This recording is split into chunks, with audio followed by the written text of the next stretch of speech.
নোয়াখালীর মেঘনায় বঙ্গোপসাগরে জেগে উঠেছে নতুন ৩০টি চর। এখানে কয়েক হাজার একর নতুন ভূমি যুক্ত হতে চলেছে বাংলাদেশের ভৌগোলিক সীমানায়।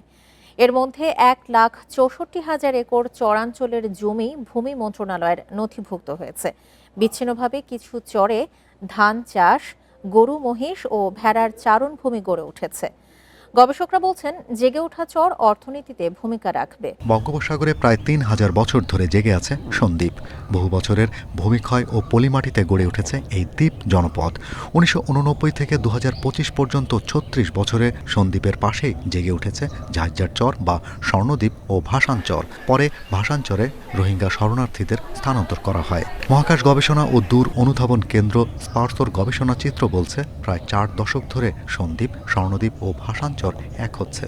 নোয়াখালীর হাতিয়া মেঘনা বঙ্গোপসাগর ঘেঁষে সবচেয়ে বেশি চর জাগছে। এখানে চর ঘাসিয়া, ঢালার চর সহ ৪টি নতুন চরে জনবসতি শুরু হয়েছে। এছাড়া বেশিরভাগ বেলাভূমি, গরু মহিষ, ভেড়ার চারণ এলাকা হয়ে উঠেছে। হাতিয়া দ্বীপের আশেপাশে এলাকায় এমন আরও ৩০টি নতুন চর এখন দৃশ্যমান। ২.৫ বিলিয়ন টন প্রতি বছর আমাদের বঙ্গোপসাগরে পলি জমা হয়। আমাদের বাদাম, তারপরে সয়াবিন, ইভেন এবং দেখা যাচ্ছে ধানও খুব ভালো হচ্ছে। আমরা উড়ির চরে দেখা যাচ্ছে এখন প্রচুর ভালো ধান হচ্ছে। তো এই ধরনের ফসল উৎপাদনের ক্ষেত্রে একটা ভালো সুযোগ তৈরি হচ্ছে। আরও কিছু পরিকল্পিত আকারে সেখানে যদি ট্যুরিস্ট স্পট গড়ে তোলা যায়, তাহলে বাংলাদেশে কক্সবাজারের পরে এটিও একটি অপার সম্ভাবনার দিক।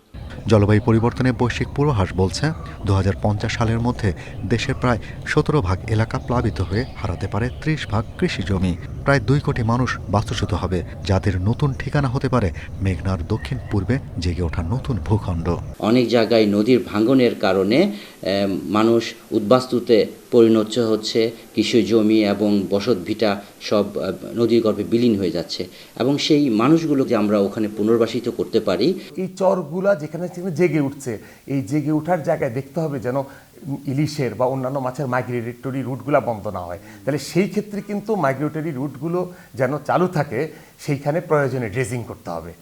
হাতিয়ার দক্ষিণে আরও নতুন কিছু ডুবোচরের সন্ধান পাওয়া গেছে।